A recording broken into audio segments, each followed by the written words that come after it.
evening, I'm Katerina Georgieva. Thanks for joining us. Here are your top stories. I can see how, as a business, that could be a good thing for us because people will be less hesitant to cross the border. Nobody wants to buy anything because everything is so high. The rates are high, everything. As that trough of low pressure approaches and moves eastward across the Maritimes, the tropical weather system is going to move up closer to it. We begin tonight with major news at the border. A senior government source has confirmed to CBC the Prime Minister has signed off on dropping a number of COVID-19 travel rules by next week. That means dropping vaccine requirements for travelers coming into Canada, no more random testing of vaccinated travelers, and the contentious ArriveCan app will become optional. Jacob Barker joins me now live for more on this. Jacob, you've been looking into what this means for our area. So what are people telling you? Yeah, Kat, I'm here at Windsor Eats on Erie Street, and you know, this business is not just a restaurant and bar. They also do tours and things like that around town, so they rely on tourism quite heavily, and they do say that ArriveCan app, you know, they believe it has had an effect on business, even though they just opened in April.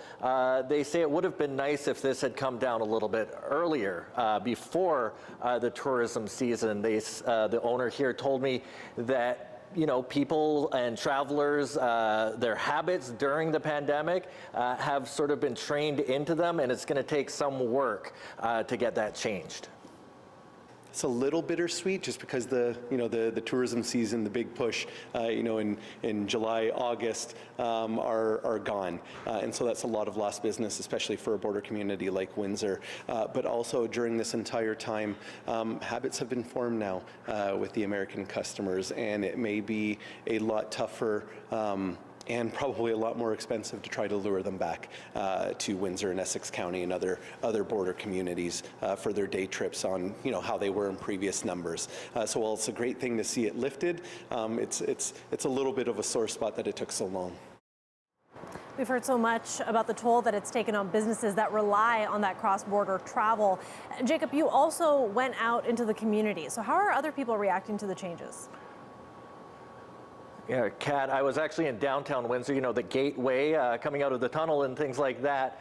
I spoke with people in downtown, both Canadians and Americans. Everybody told me that they thought it was a good thing that ArriveCan is now optional at the border. They, you know, just having that barrier removed is going to help, whether it's just ease of travel for people who frequently cross, or whether it's getting people in to businesses. I spoke with a couple of businesses and a couple of people about what their thoughts were. They should have done this long time ago, but you know, government has their own, you know, things to follow. I think dropping it though is going to make it really easy for, especially those that have families in the States, so who used to cross frequently and they may or may not be vaccinated, but the ArriveCan kind of does it. It's almost like a hold-up for them, right? We opened up when the barriers were already put in place. So I guess for us, it's just looking how see if it improves after, or if it, I believe it would improve after the barriers lift up, you know. So do you expect to see more Americans in here shopping and things like that? I hope so, yeah. I'm pretty certain they will be, because, you know, if there's no deterrent, if all you got to pay is just the $6 at, you know, crossing the bridge or the tunnel, it's going to make a big difference. Jacob, one group that's been calling for the dropping of these changes or of these rules are the owners of the duty-free shops at the border. So what have they been dealing with? Yeah, well, we spoke with the operator of the duty-free shops on either side of the Ambassador Bridge, and he told us, you know, there is still a lot of traffic going across that bridge, but when it comes to the traffic that's actually stopping in and shopping at his stores, that's gone way down. Take a look at the numbers here. He says in 2019, there were about 400 buses that stopped in at his businesses. This year, so far, he's only seen 6. business. He also says that sales have been decimated by about 50% at his businesses. He blames the ArriveCan app for a lot of that lost business. Here's what he had to say. We're thankful that we are the busiest border for trade and commerce that has kept people coming through when it comes to that industry. But we too have seen the effects, and they are harsh. We need more than just the commerce crossing every single day. We need tourism to return, and it's going to be a tough road. And so we are still going to ask for and be looking for the assistance. But getting over this hurdle of the restriction is that big step forward. Now, he says that he believes a massive ad campaign is also in order to let people know that the ArriveCan app is now optional and that getting across the border should be easier for people. The business owner here at Windsor Eats had a little bit different of a take. He, of course, said any help would be welcome, but he says that there is onus on business owners as well to be creative in getting those travelers and those customers back through the doors. Kat. And those measures are expected to be lifted next week. Thanks for that, Jacob. That's Jacob Barker live for us tonight. And sticking with the border tonight, the Canadian Border Services Agency released a report that says 1 in 4 border agents saw colleagues discriminate against travelers based on their race. We spoke to 2 Canadians who say this has been their experience coming back into Canada. CBC agreed to withhold their identities because they fear reprisal when they travel in the future. Joanne Roberts has the story. I honestly don't even know what it feels like to truly have like a passionate belonging to the country that I'm from. This 33-year-old woman was born in Canada. When she was younger, she was traveling with her mom, an immigrant from the Caribbean, and her boyfriend, an American citizen. They were coming back to Winnipeg so he could meet the rest of her family. We were pulled over and brought in for questioning. We were assumed to be trafficking him. She said border agents separated all of them and interrogated her, asking the same questions because they didn't believe her. I mean, I was 17 and I had nothing else to say, but we were with each other because he's my boyfriend. She says she's bothered less at the border because she changes her entire demeanor to stay calm, no matter what border agents say or do. And it feels like everyone else is allowed to have normal human reactions, but we're not. Alistair Clark is an immigration lawyer. He's had clients contact him with stories of potential racism at the border. He's not surprised with the results of the CBSA's report. You know, I recently spoke with a good friend of mine who is a CBSA officer, and he kind of expressed to me similar thoughts of officers that he works with. He understands border agents have a difficult role in protecting Canada's national security, but they need to balance the need to investigate with treating people with respect. I call Canada my home. This 53-year-old woman came from Sri Lanka to Winnipeg in 2008. She says she's afraid of making mistakes at the border and being unable to come back to the country, even though she's a Canadian citizen. Like paper says you belong here, but still you don't give that feel. Person you're dealing with, that person is not giving you that feeling for you. She's had family from Sri Lanka with visitor visas staying with her for the past year. They went on a quick trip to the States, and when they arrived at the Canadian border to head back home, she misunderstood what the border agent was asking her. When he asked where they came from, she said they traveled from Winnipeg. He snapped at me saying, like, you lied to me. You said you came from Winnipeg, but those 2 people are not from Winnipeg. They're from Sri Lanka. So I said, well, so I thought, like, they lived here for a year, so I don't remember to tell that they're initially, because passport says already they're Sri Lanka. She says she felt humiliated and ashamed by the border agent. Her family was scared they wouldn't be able to re-enter Canada. So when somebody says like that, you lied and all, then it's more hurtful. A spokesperson for the CBSA said it condemns all forms of racism and discrimination. It's developed initiatives to make the CBSA a more inclusive, respectful, and diverse place. It will investigate all allegations of inappropriate behavior and take the necessary actions from discipline to termination. Joanne Roberts, CBC News, Winnipeg. A 10-day inquest into the death of Matthew Mahoney is nearly complete. A jury tasked with making suggestions to prevent a similar death is now considering 5 recommendations. Police shot and killed the 33-year-old 4 years ago after he stabbed one of the officers. He also suffered from mental illness and had many encounters with the healthcare system. The CBC's Jason Vio joins us live in studio now with more. Jason, what are these 5 recommendations that are being looked at? Well, Kat, these are suggestions from the lawyers as to what they would like to see come of this inquest. Now, the recommendations relate to Ontario's healthcare system as well as police training. Here's what they are. The Ministry of Health to provide funding that allows all providers of mental health care to publish wait times as well as specific availability of supports. Within 6 months, the ministry form a task force to review mental health funding and accessibility, enhance supports for family whose loved ones died in a police encounter or interaction, and provide police with more mental health training as well as review current practices around police responding to people with mental illness. And remember, the jury may make recommendations, but they aren't required to. They are also not assigning blame based on what happened here. The Special Investigations Unit already cleared those 2 officers of any wrongdoing. Now, the jury can accept or reject those recommendations made by the lawyers or draft some of their own. It's also important to note they aren't binding, so the province or the police are not required to enact any of the proposed changes. And Jason, there's another thing that the jury must determine, so talk us through that. That's right. The jury has 3 options to determine by which means Matthew Mahoney died: suicide, homicide, or undetermined. Mahoney's brother Michael says the family feels strongly it was not suicide as he was trying to avoid police that day. A lawyer representing Mahoney's psychologist says it should be homicide, in their opinion, a lawful killing by police that was justified. But a lawyer for the 2 police officers who shot him say it should be suicide. Now, we heard during the inquest from police that Mahoney wouldn't stop and talk to officers that morning, and that he had a butcher block of knives in his hands. An officer pulled a taser, and Mahoney charged at that officer with a knife, stabbing him in the hand. That's when he was shot several times and died of his injuries by those 2 police officers. Now, the jury will meet tomorrow and is expected to start deliberations, and a verdict could come back at any point after that. Thanks for that, Jason. CBC's Jason Vio live in studio tonight.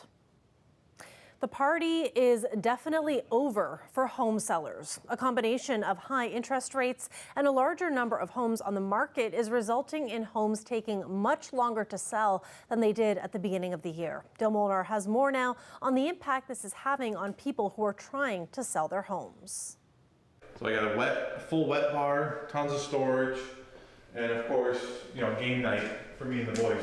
Steve El Halou and his wife Sylvia show off the finished basement in their house in Stony Point.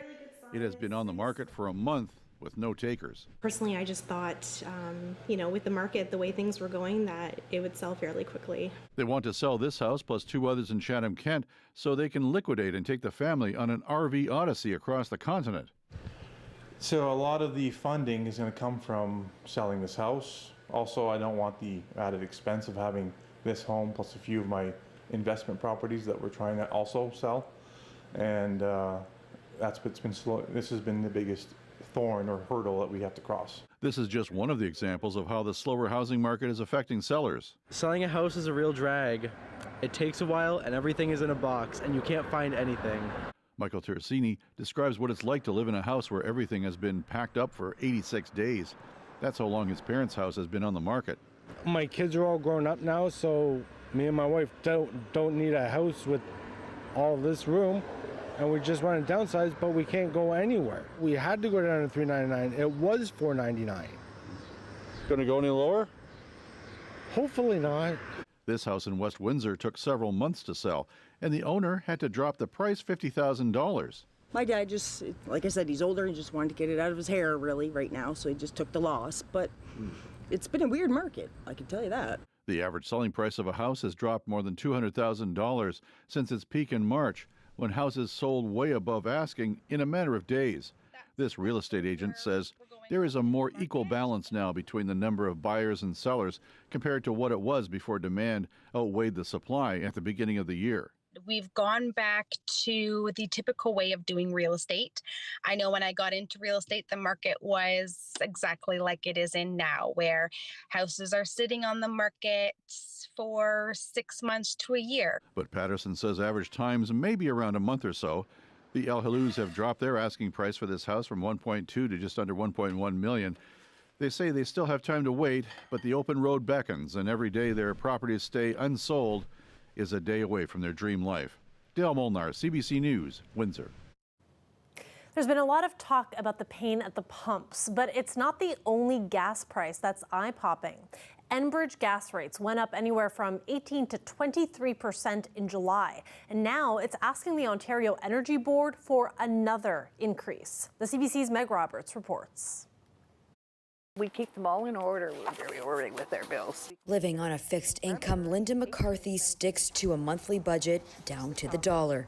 This was a total shock, getting my Enbridge bill. Her gas bill is up by $55 a month after Enbridge was approved for an increase back in July. I thought there must be some mistake here. I called Enbridge. No, there was no mistake. You feel secure, you've got a good budget, and you're managing, and then suddenly there are all these extra expenses. Enbridge gas says the war in Ukraine, along with increased demand, is resulting in historically high prices.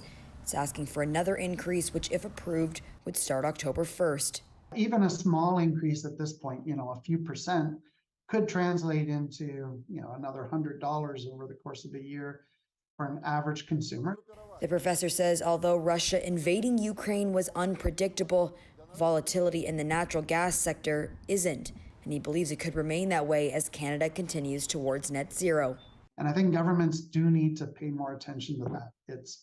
We need to make this as smooth as possible for people as they go through the transition. The Ministry of Energy says it's asked the Ontario Energy Board and Enbridge to help residents.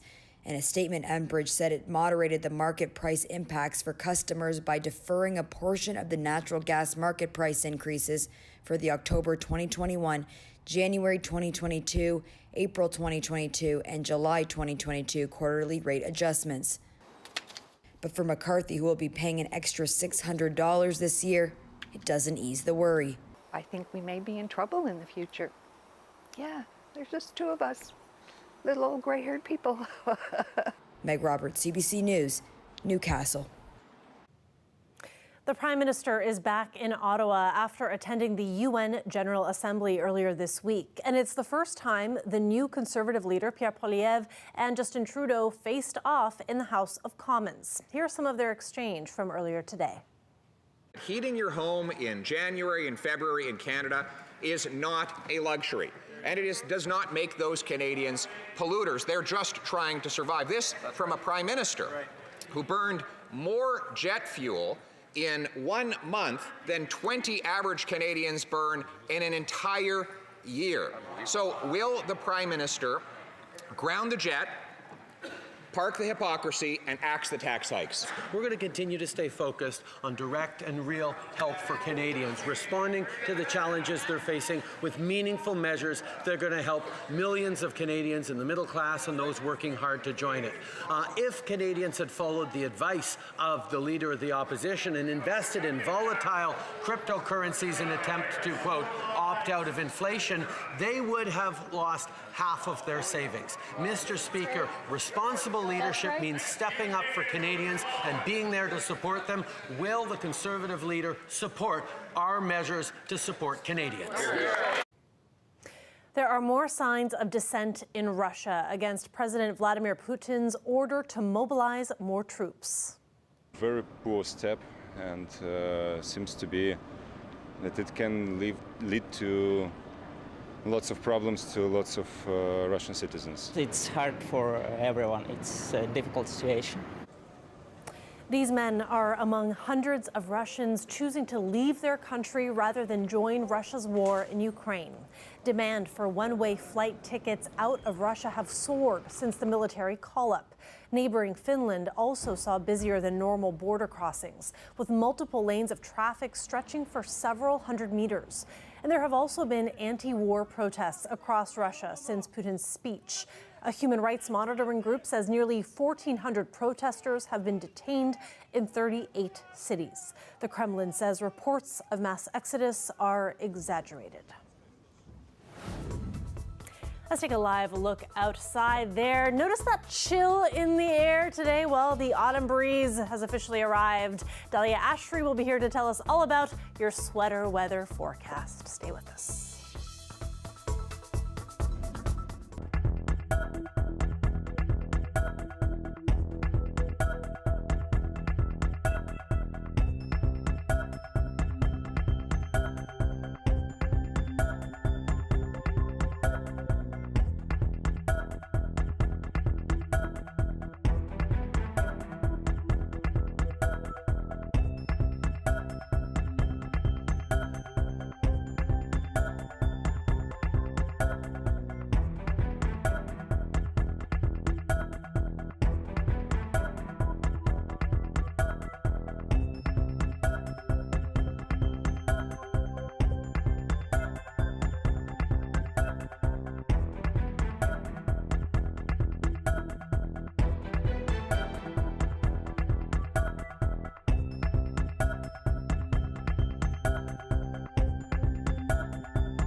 Dahlia Ashtree joins us now. Happy first day of fall, Dahlia. Happy first day of fall.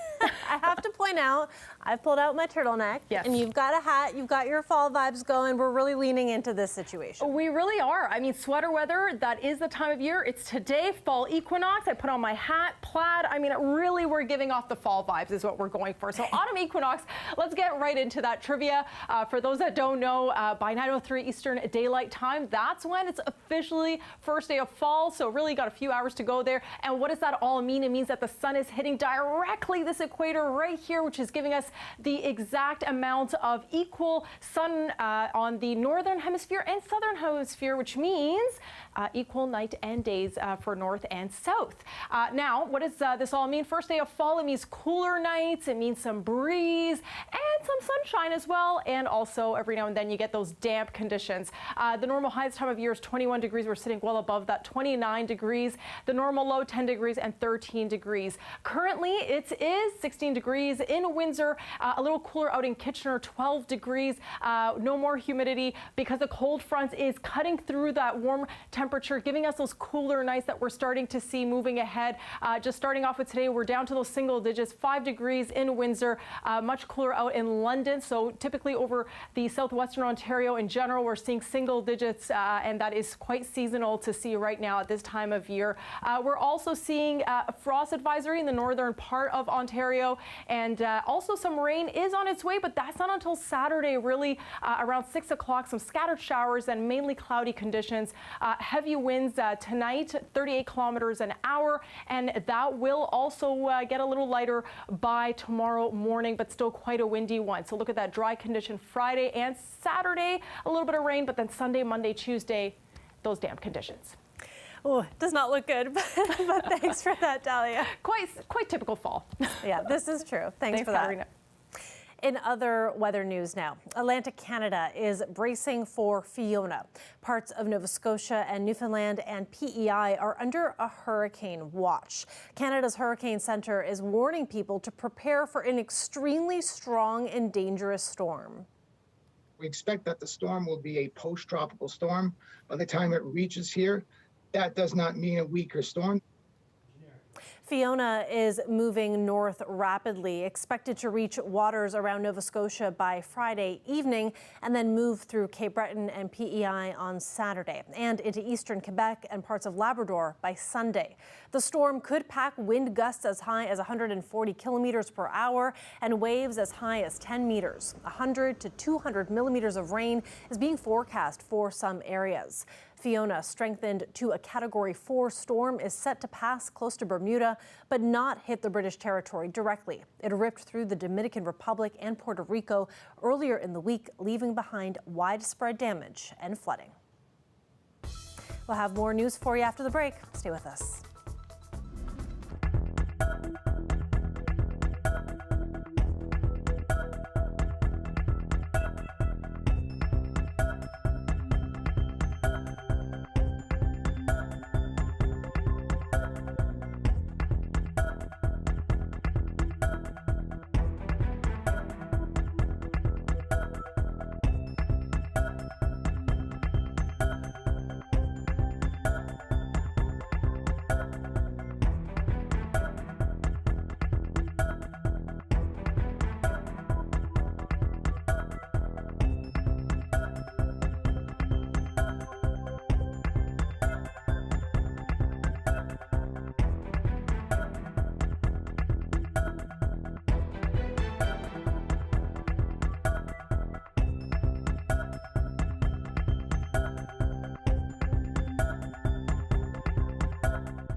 Boom.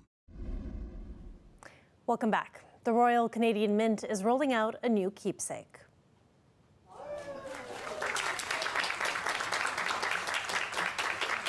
The National Centre for Truth and Reconciliation helped unveil the coin, which is being called Deeply Symbolic. 3 Indigenous artists communities contributed to its design. Net proceeds from sales will go to a community support fund established by the National Centre. That is it for CBC Windsor News. Thank you so much for watching. Have a good night.